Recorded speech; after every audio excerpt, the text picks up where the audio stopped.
Hello everyone, आज हम लोग रिवाइज करने वाले हैं एसे 230 एसे 230 ऑडिट डॉक्यूमेंटेशन, जो कि इंटरमीडिएट लेवल पे तो बहुत ज़्यादा इंपॉर्टेंट है। इस पे कई बार एग्जाम में क्वेश्चन बनते ही है एसे 230 के अंदर। ओके यस, अब देखते हैं एसे 230 हमको क्या बताता है। एसे 230 रिवॉल्व्स अराउंड ऑडिट डॉक्यूमेंटेशन, कि ऑडिट जब हम ऑडिट करने जाते हैं तो कौन से डॉक्यूमेंटेशन की बात कर रहा है। हमने एज एन ऑडिटर क्या क्या डॉक्यूमेंट्स लेने चाहिए, किस प्रकार से हमको डॉक्यूमेंट्स कलेक्ट करना है, डॉक्यूमेंट्स क्यों कलेक्ट करना है, राइट, कितने डॉक्यूमेंट्स कलेक्ट करना है, ये सब कुछ हमको ऐसे 230 में बताया गया है। ऐसे 230 ऑडिट डॉक्यूमेंटेशन।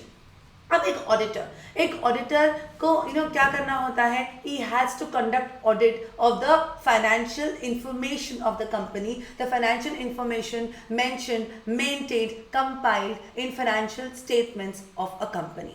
बराबर है ना। जब ऑडिटर ऑडिट करने जाता है तो सबसे पहले उनको क्या करने की जरूरत पड़ती है, ऑडिट करना, मतलब ऑडिट प्रोसीजर्स करना, राइट। उनको ऑडिट प्रोसीजर्स करना पड़ता है, अलग अलग टाइप के प्रोसीजर्स। फॉर एग्जांपल, अगर उनको फिक्स एसेट्स चेक करने तो उनको फिजिकल इंस्पेक्शन करना पड़ेगा। अगर उनको डेटर्स का बैलेंस चेक करना है तो उनको एक्सटर्नल कॉन्फर्मेशन लेना पड़ेगा, राइट। तो ऐसे कई प्रकार के उनको ऑडिट प्रोसीजर्स करने पड़ते हैं, अलग अलग आइटम के हिसाब से अलग अलग ऑडिट प्रोसीजर्स करने पड़ते हैं। देन इन ऑडिट प्रोसीजर्स करने के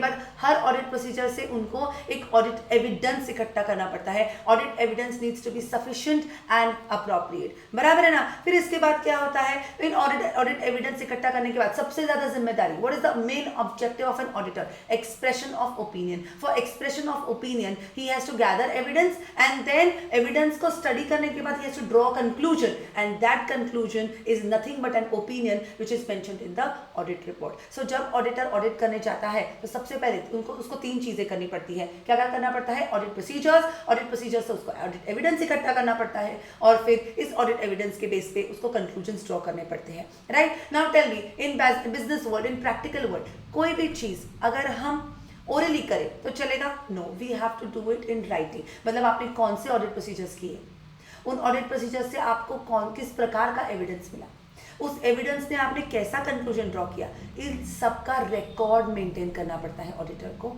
in writing. This record of audit procedures, audit evidence and conclusions reached is nothing but audit documentation. Audit documentation को और भी कहा जाता है, working papers भी कहा जाता है और work papers भी कहा जाता है। So do not get confused. Exam में अगर आपको working papers हो, work papers हो, audit documentation हो, ओके, किसी भी क्वेश्चन, किसी भी कॉन्सेप्ट पे अगर क्वेश्चन पूछा जाए तो you have to refer SA 230। Okay, so this is all about audit documentation. मतलब ऑडिट डॉक्यूमेंटेशन क्या है?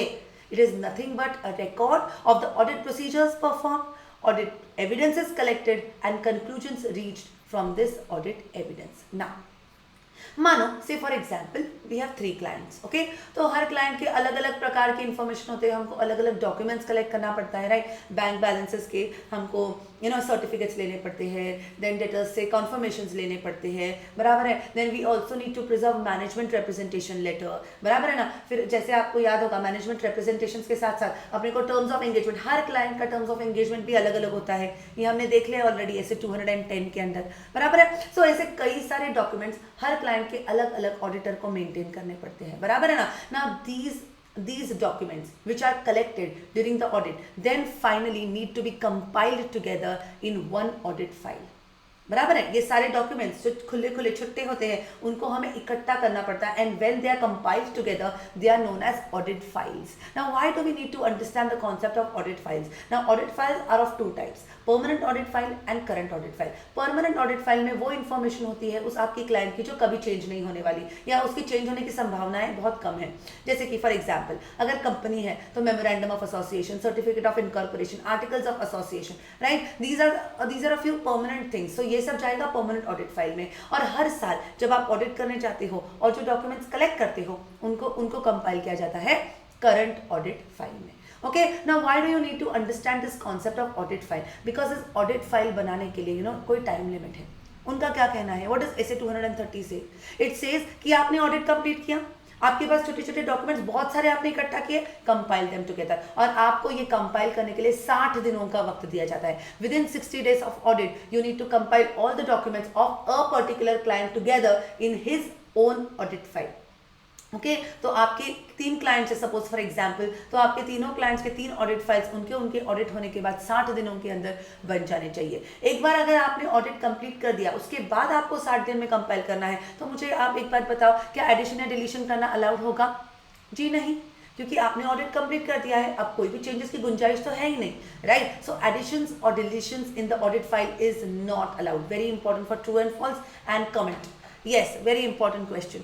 Additions or deletions in audit files are not allowed except for administration purposes. Okay, MCQ के लिए ये particular चीज आपको पूछी जा सकती है।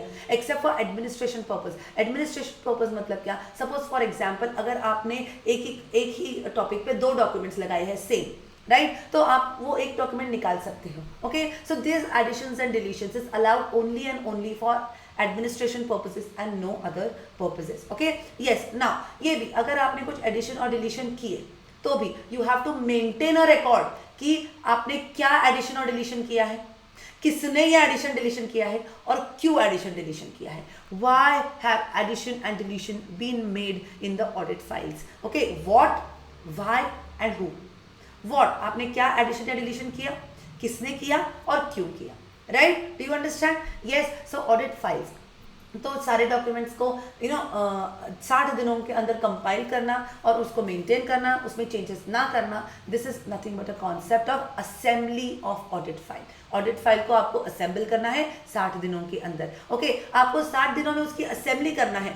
अब जब फाइल तैयार हो जाए, इस फाइल को आपको रिटेन करना है 7 सालों के लिए। 60 दिनों में करो असेंबल और 7 सालों के लिए उसको आपको क्या करना है, प्रिजर्व करके रखना है, अपने पास संभाल के रखना है। You have to retain the work perform by you for 7 years in the audit files. Okay, yes, do you get it my dear students? Okay, yes. अब आप मुझे एक बात बताओ, ये कंपाइलेशन कौन करता है? ऑडिटर। तो ये किसकी प्रॉपर्टी हुई, इस पे ओनरशिप किसकी रहेगी? You tell me. ओके, किसकी रहेगी? आपकी, ओके, हमारी, ऑडिटर की, थर्ड पार्टी की, क्रेडिटर की, बैंक की, किसकी? This an documentation is nothing but a record of the work performed by the auditor.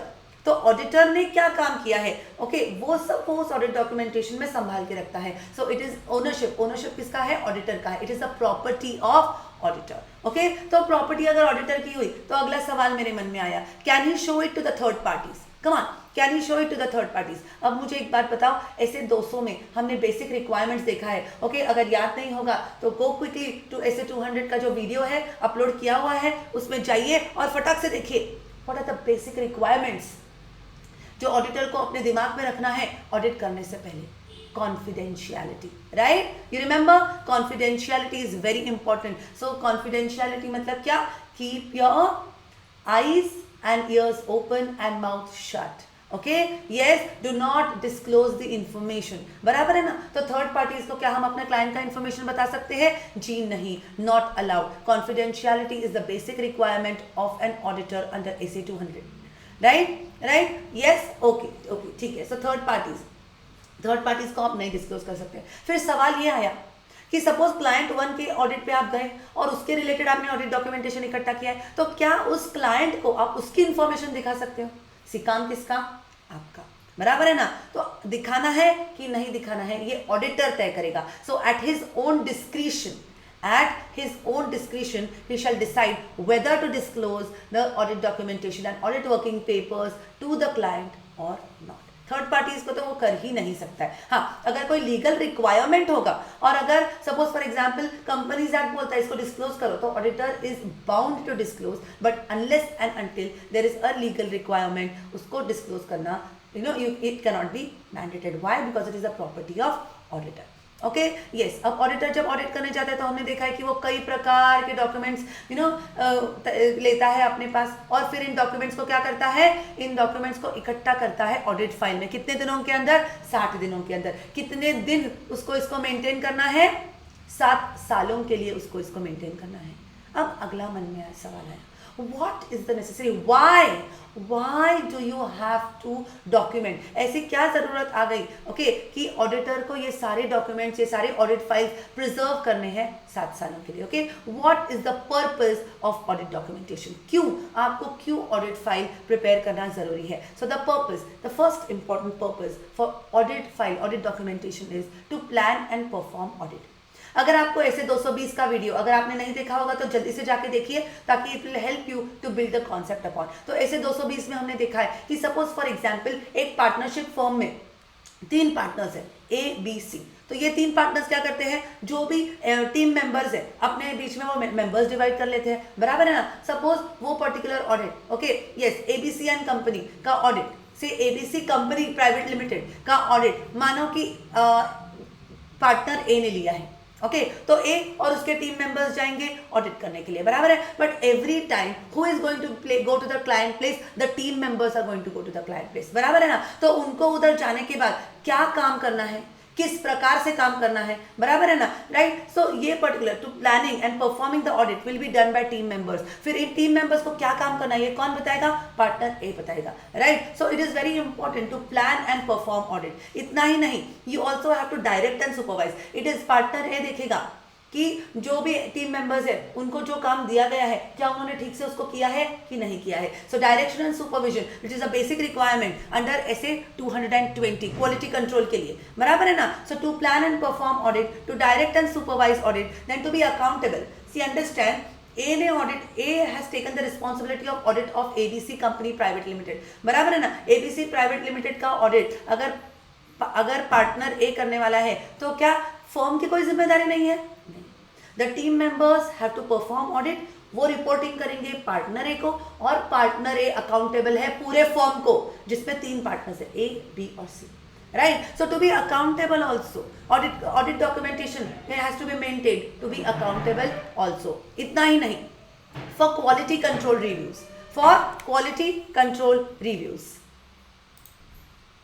For quality control reviews, yes quality control reviews हमने ऐसे 220 में देखा है कि यू हैव टू, ऑडिटर को अपना काम क्वालिटी से करना है okay, there has to be quality control also. तो और अगर जरूरत पड़े तो there can be a quality control reviewer भी अपॉइंट किया जा सकता है। तो quality control reviewer is going to see what kind of work the auditor has done. अब किस प्रकार का काम किया है उसने, ये उसको कैसे पता चलेगा, ऑडिट डॉक्यूमेंटेशन से, right. So this is also a purpose of audit documentation, yes. Then for external inspections, कई बार ऐसा भी हो सकता है कि कोई एक्सटर्नल इंस्पेक्शन आ जाए, राइट। तो एक्सटर्नल इंस्पेक्शन के लिए भी इट इज़ वेरी इंपॉर्टेंट कि आप क्या करो, आपका किया हुआ काम ठीक से संभाल के रखो। Then for reference for future audits, कि हम जब अगले साल ऑडिट के लिए जाएंगे ओके तो पिछला काम किया हुआ is nothing but a road map, a blueprint कि हमको आगे किस प्रकार से काम करना है। So come on tell me, yes everyone, what is the purpose of audit documentation, planning and performing,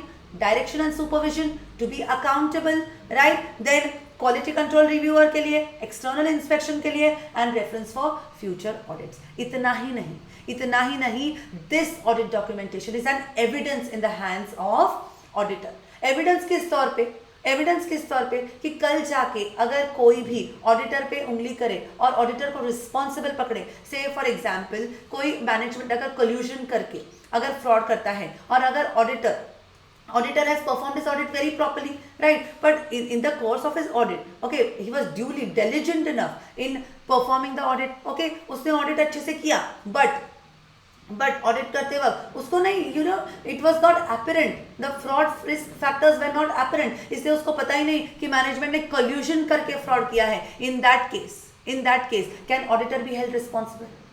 can auditor be held responsible? ये बहुत बड़ा सवाल आएगा, बराबर है ना। तो उस टाइम पे हमको देखना है कि ऑडिटर ने कितना काम किया है, किस प्रकार से काम किया है, right. Do you understand? Okay, so now evidence किसका है, okay, audit documentation is an evidence, it is a basis for audit report. Understand my dear students, auditor की सबसे बड़ी जिम्मेदारी है एक्सप्रेशन ऑफ ओपिनियन। वो अपना ओपिनियन किस पे देते हैं, on the conclusions that is reach. Conclusions किसके, ऑडिट एविडेंस के। ऑडिट एविडेंस कैसे आता है, ऑडिट प्रोसीजर्स परफॉर्म करने से, right. And these three are nothing but record maintained in the form of audit documentation. तो audit documentation is must for providing a basis for audit report. Then अगर आप क्या आपने audit properly as per assess as per legal requirements किया है क्या, उसका proof क्या है, ऑडिट डॉक्यूमेंटेशन। कल अगर जाके कंपनी, जैसे फॉर एग्जांपल मैंने आपको दिया, मैनेजमेंट ने मिलके कोल्यूजन करके फ्रॉड किया और अगर कंपनी आपको रिस्पॉन्सिबल पकड़ रही है, then you can show the audit documentation, the detail कि आपने कितना डेप्थ में ऑडिट किया है। Okay, so it is a defence which is available with you in case if you are held for gross negligence. Okay, अगर auditor negligence के लिए charge किया जाए तो ऑडिट डॉक्यूमेंटेशन आता है and it can be it is a proof in the court of law.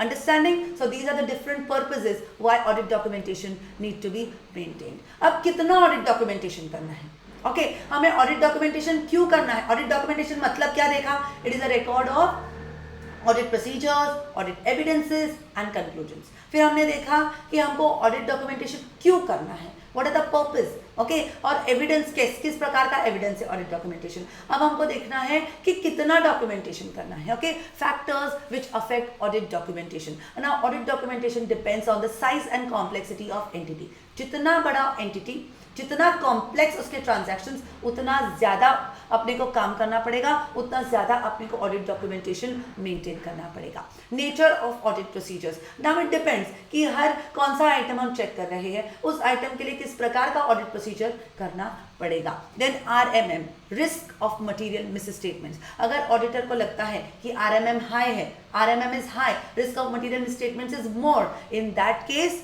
he has to perform more audit procedures, collect more evidences. In that case audit documentation will be higher.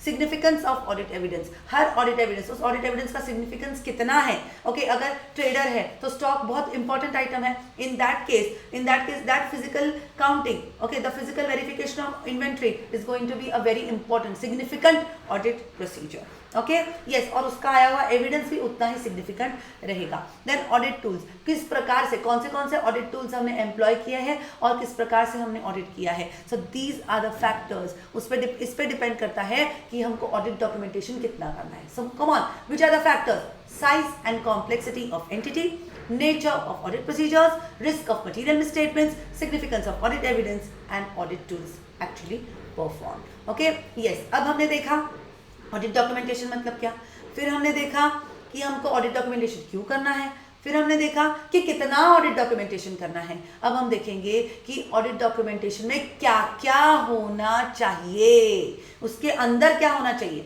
Okay हमने decide तो कर लिया हमको audit बहुत भारी करना है, बहुत अच्छे से हमको ऑडिट करना है, सब कुछ डिटेल में चेक करना है, बराबर है, पर उस डिटेल में चेक करते करते हमको ऑडिट डॉक्यूमेंटेशन क्या करना है, that is nothing but content and extent of audit documentation. Okay, what would be the content and what would be the extent of audit documentation? Yes, now content, audit documentation में क्या क्या होना चाहिए। सबसे पहले जब भी कोई भी ऑडिटर अपॉइंट होता है तो क्या होता है, right, if you remember he has to first what, he has to discuss with TCWG and management कि आपको what are the terms of engagement, okay, what are your expectations, what do you see and what are the objectives of auditor, what is your responsibility and what is our responsibility, हमारा objective क्या है, ये भी हमको अच्छे से क्या करना पड़ता है, मैनेजमेंट एंड TCWG के साथ डिस्कस करना पड़ता है। तो first important thing in audit documentation is discussion with TCWG and management. फिर डिस्कशन ऑन TCWG और मैनेजमेंट के होने के बाद ऑडिटर को आइडिया आएगी कि इनका काम किस प्रकार से है,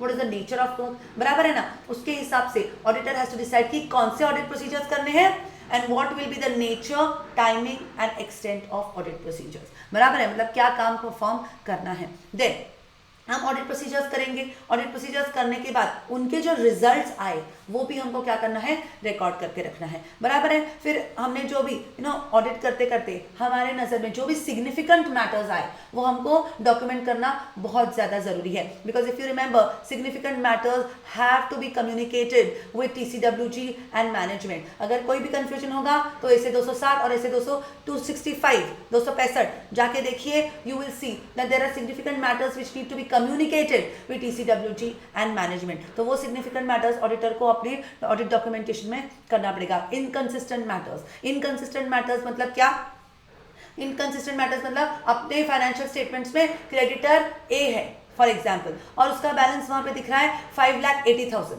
और हमने क्या किया, एक्सटर्नल कॉन्फर्मेशन लिया, एक्सटर्नल कॉन्फर्मेशन लिया और सामने वाली पार्टी बता रही है कि हमारा तो सिर्फ 2 लाख का बैलेंस दिख रहा है, right. So here there is inconsistency between 2 audit evidences, right. 2 audit procedures हम जो परफॉर्म करते हैं उनके जो एविडेंस आए there are inconsistent with each other. तो ऐसे कोई इनकंसिस्टेंट मैटर्स भी अगर रहे तो आपको क्या करना पड़ेगा, वो ऑडिट डॉक्यूमेंटेशन में इंक्लूड करना पड़ेगा। देन हमने देखा है ऐसे 200 में कि it is auditor's responsibility to perform audit as per SAs and legal requirements. You can not depart from the SAs, पर अगर ऐसे कोई सिचुएशन आई कि आपने डिपार्चर किया है एसे से, सो इन दैट केस आपको डॉक्यूमेंट करना पड़ेगा कि व्हाट आर द रीजंस, ऐसी क्या चीज हुई कि आपको यू नो डिपार्चर करना पड़ा एसे से, and what are the alternative procedures. आप एक ऑडिट प्रोसीजर परफॉर्म कर रहे हो, फॉर दैट ऑडिट प्रोसीजर अगर आपको ऐसे को वायोलेट करना पड़ा तो आपको नजरअंदाज नहीं करना है, you have to perform alternative procedures also. Okay, yes. Then subsequent events, कि ऑडिट होने के बाद अगर आपकी नजर में ऐसी कोई चीजें आई है ओके जो आपके ऑडिट रिपोर्ट को अफेक्ट कर सकती है, जो आपके ऑडिट ओपिनियन को पे कोई उसका इफेक्ट आ सकता है, तो ऐसे 560 के अंदर if there are any subsequent events तो आपको वो सब्सिक्वेंट इवेंट्स भी डॉक्यूमेंट करनी है। अब सब्सिक्वेंट इवेंट्स डॉक्यूमेंट करना मतलब क्या करना, ऐसी कौन सी चीजें आई, ऐसी कौन सी सर्कमस्टेंसेज आई कि सब्सिक्वेंट इफेक्ट ने आपकी ऑडिट रिपोर्ट को अफेक्ट किया, राइट। देन आपने कौन से नए या एडिशनल ऑडिट प्रोसीजर्स किए, उनका रिजल्ट क्या आया, और कौन से circumstances have affected your subsequent event, then उस पर आपने ऑडिट प्रोसीजर्स क्या किए, फिर उनका रिजल्ट क्या आया, बराबर है, फिर उनसे आपको ऑडिट एविडेंस क्या ऑब्टेन हुआ, देन उस ऑडिट एविडेंस से आपने क्या कंक्लूजन्स ड्रॉ किए, and effect on audit report, इनका ऑडिट रिपोर्ट पे क्या इफेक्ट आया है।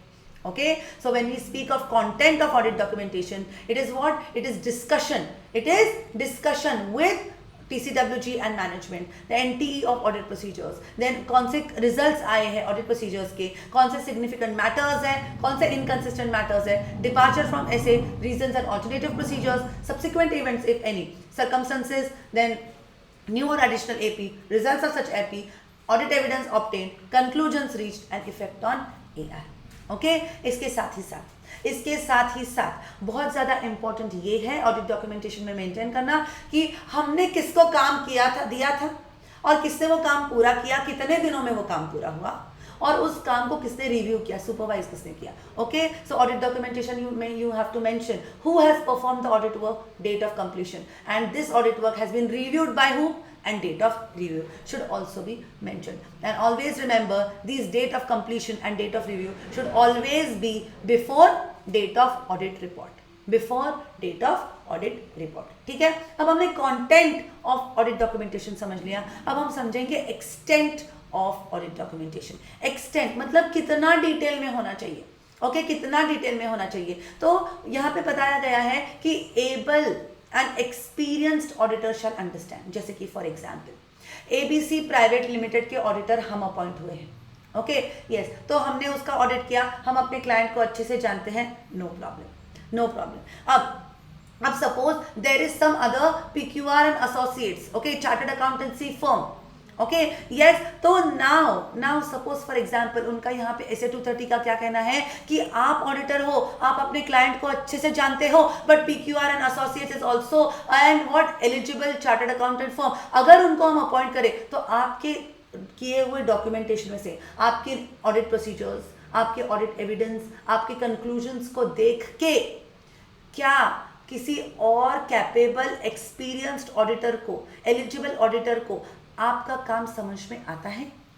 ओके, PQR एंड एसोसिएट्स ने कभी भी आज तक आपके क्लाइंट का ऑडिट नहीं किया है, कभी भी वो आपके क्लाइंट को जानते नहीं है, कभी भी आपके क्लाइंट के फाइनेंशियल स्टेटमेंट्स का स्टडी उन्होंने नहीं किया है, but as an auditor, as a knowledgeable person of audit, as an experienced auditor, क्या अगर वो आपके डॉक्यूमेंट्स खोल के देखेंगे तो उनको समझ में आएगा कि आपने कौन से आइटम पे क्या काम किया है, राइट। तो extent of documentation should be such that कोई भी एक्सपीरियंस्ड ऑडिटर अगर कल आके आपका ऑडिट डॉक्यूमेंट देखे तो उनको वो ऑडिट डॉक्यूमेंटेशन देख के तुरंत समझ में आए कि आपने कौन से ऑडिट प्रोसीजर्स किए हैं, इन ऑडिट प्रोसीजर्स के रिजल्ट्स क्या क्या थे, ओके, और ऑडिट प्रोसीजर्स करते करते आपको क्या क्या सिग्निफिकेंट मैटर्स दिखे, ओके, और इन सिग्निफिकेंट मैटर्स को सॉल्व करने के लिए आपने कौन से सिग्निफिकेंट जजमेंट्स किए हैं।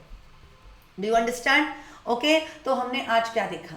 हमने ऐसे 230 के अंदर देखा कि हमको ऑडिट डॉक्यूमेंटेशन मतलब क्या है, हमको क्यों ऑडिट डॉक्यूमेंटेशन करना है, ऑडिट डॉक्यूमेंटेशन कितना होना चाहिए, ऑडिट डॉक्यूमेंटेशन में क्या क्या होना चाहिए, और उसके कंटेंट और एक्सटेंट को हमने डिटेल में देखा. This is all about essay 230. Okay, yes, do please revise this essay for intermediate level at least, because it is very very very important और इस पे क्वेश्चन बनता ही है एग्जाम में.